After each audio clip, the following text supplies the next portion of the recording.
बिस्मिल्लाहिर्रहमानिर्रहीम अस्सलामु अलैकुम वरहमतुल्लाहि वबरकातुहू। उम्मीद करती हूँ आप सब खैरियत से होंगे। स्टूडेंट्स, आज हम कर रहे हैं 9th क्लास एक्सरसाइज 1.3 का क्वेश्चन नंबर 8। तो क्वेश्चन नंबर 8 है हमारे पास, the annual income of Tayyab is rupees 9,60,000। कि तैयब की जो एनुअल इनकम है वो है 9,60,000। While the exempted amount is rupees 1,30,000। कि जो एग्जाम्प्टेड अमाउंट है यानी वो रकम जिसके ऊपर उसको छूट दी जाती है वो है 1,30,000। अब कह रहा है how much tax would he have to pay at the rate of 0.75%। कि वो 0.75% के लिहाज से कितना टैक्स पे करेगा। तो स्टूडेंट्स, ये जो उसके पास एनुअल इनकम है वो ये है, और ये जो इसके पास दी हुई है ना एग्जाम्प्टेड अमाउंट, यानी कि इस रकम पे उसको छूट दी जाती है, इसके ऊपर उसने कोई भी टैक्स नहीं अदा करना होता। ठीक है, तो हम आसानी के लिए क्या करेंगे, क्योंकि इस वैल्यू में से जो है ना 1,30,000 उसने उसका टैक्स नहीं देना, तो इस वैल्यू में से इस 1,30,000 को हम माइनस करके तो सही वैल्यू ले आएंगे, ताकि हमें आसानी के साथ पता चल जाए कि उसने कितनी अमाउंट के ऊपर टैक्स देना। ठीक है, तो चलिए आइए बढ़ते हैं अपने सवाल की तरफ। सबसे पहले हम अपना गिवन डाटा लिख लेते हैं, यानी जो चीज़ें उसने हमें दी हैं। तो सबसे पहले आ गई एनुअल अमाउंट। ठीक है, तो यहाँ पे हम लिख लेते हैं एनुअल अमाउंट। एनुअल अमाउंट उसकी है 9,60,000। ठीक है, आगे हमारे पास एग्जाम्प्टेड अमाउंट यानी छूट की रकम, ठीक है, जिसके ऊपर उसने टैक्स नहीं देना होता,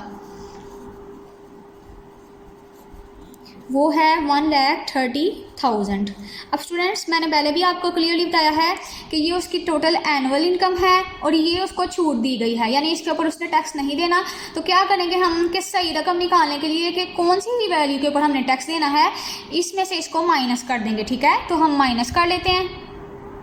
यहाँ पे हेडिंग आ जाएगी रिमेनिंग अमाउंट। रिमेनिंग अमाउंट निकालने के लिए, यानी जिसके ऊपर अब हमने टैक्स देना है, इस वैल्यू में से इस वैल्यू को माइनस कर देंगे। ठीक है,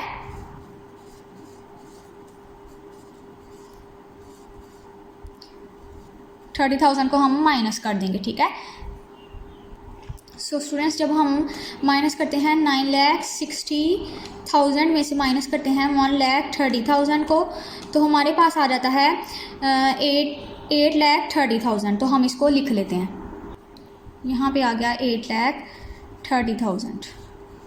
अब हमारे पास रिमेनिंग अमाउंट निकल आई है, यानी कि इस रकम के ऊपर उसने टैक्स देना है। तो आइए, अब उसने टैक्स देना है 0.75% के लिहाज से।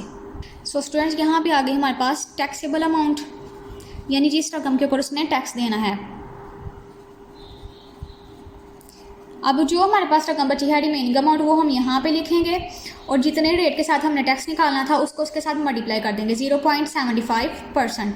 अब स्टूडेंट्स देखें आप, 0.75 और इसका मतलब होता है कि इसको डिवाइड करना है हमने 100 के साथ, यानी जिस भी वैल्यू के साथ ये साइन होता है उसका मतलब होता है उस वैल्यू को हमने डिवाइड करना है 100 के साथ। तो यहाँ पर हम इस स्टेप को ज़रा खोल लेते हैं आसानी के लिए। ठीक है, इसको मल्टीप्लाई कर देंगे 0.75 और नीचे इसके आ जाएगा 100। अब हम कैलकुलेटर से इसको सॉल्व कर लेते हैं।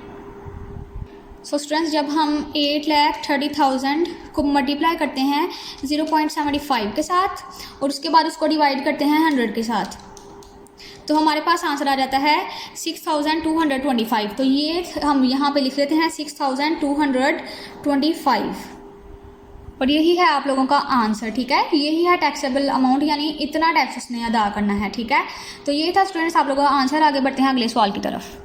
आगे लास्ट क्वेश्चन नंबर 9 है हमारे पास, find the compounded markup on rupees 3,75,000।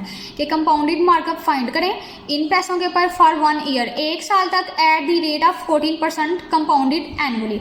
14% के साथ हमने निकालना है कंपाउंडेड एनुअली, यानी कि साल का। ठीक है, तो चलें हम सबसे पहले अपना गिवन डाटा लिख लेते हैं। स्टूडेंट्स, ये जो हमारे पास वैल्यू है, ये वाले जो पैसे हैं हमारे पास, इसको कहते हैं प्रिंसिपल अमाउंट। ठीक है, तो यहाँ पे हम लिख लेते हैं प्रिंसिपल अमाउंट।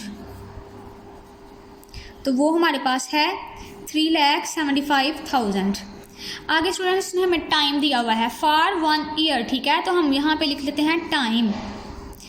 अच्छा, प्रिंसिपल अमाउंट को P से शो किया जाता है, यहाँ पे मैं आपको बता दूँ, और टाइम को T से शो किया जाता है, टाइम को T से, और वो कितना है 1 ईयर। तो यहाँ पे हम टाइम भी लिख लेते हैं। आगे किस रेट के साथ हमने फाइंड करना है, 14% के साथ। ठीक है, तो यहाँ पे हम लिख लेते हैं रेट को भी R के साथ शो किया जाता है। ठीक है, तो यहाँ पे हम लिख लेते हैं R। रेट कितना है 14%।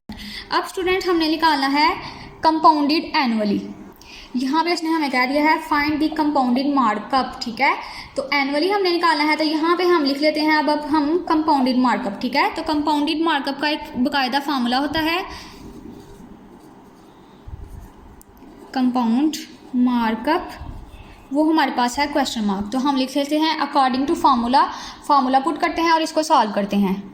यहाँ पे हेडिंग आ गया हमारे पास according to formula compounded markup, जो हमने निकालना है। कंपाउंडेड मार्कअप इक्वल होता है स्टूडेंट्स प्रिंसिपल अमाउंट यानी P मल्टीप्लाई बाय रेट यानी R और मल्टीप्लाई बाय टाइम, यानी इन तीनों को मल्टीप्लाई करने से हमारे पास निकल आएगा कंपाउंडेड मार्कअप। और सारी की सारी चीज़ें उसने हमें दी हैं, तो हम लिख लेते हैं P multiply by rate multiply by time. अब स्टूडेंट्स P क्या है हमारे पास 3,75,000। आगे हमारे पास आ गया है रेट, रेट क्या है हमारे पास 14%, ठीक है। इस परसेंट का मतलब होता है कि इसके नीचे हमने इसको डिवाइड करना है जिस भी वैल्यू के साथ ये वाला साइन हो परसेंट का, यानी उस वैल्यू को हमने 100 के साथ डिवाइड करना है। फिर मल्टीप्लाई का साइन आ गया, आगे हमारे पास है टाइम 1 ईयर, तो यहाँ पे हम लिख लेते हैं 1, ठीक है। अब हम इस स्टेप को खो लेते हैं, 3,75,000 ये मल्टीप्लाई हो जाएगा 14 के साथ, डिवाइड हो जाएगा 100 के साथ, और इस आंसर को फिर हम मल्टीप्लाई कर देंगे 1 के साथ। तो चले हम कैलकुलेटर से इसको कर लेते हैं। तो ये देखिए स्टूडेंट्स, जब हम 3,75,000 को मल्टीप्लाई करते हैं 14 के साथ, तो हमारे पास ये आंसर आ जाता है। जब हम ये वाले आंसर को डिवाइड करते हैं 100 के साथ, क्योंकि हमने इसको 100 के साथ डिवाइड करना था, तो इसको डिवाइड करते हैं 100 के साथ, तो हमारे पास ये आ जाता है।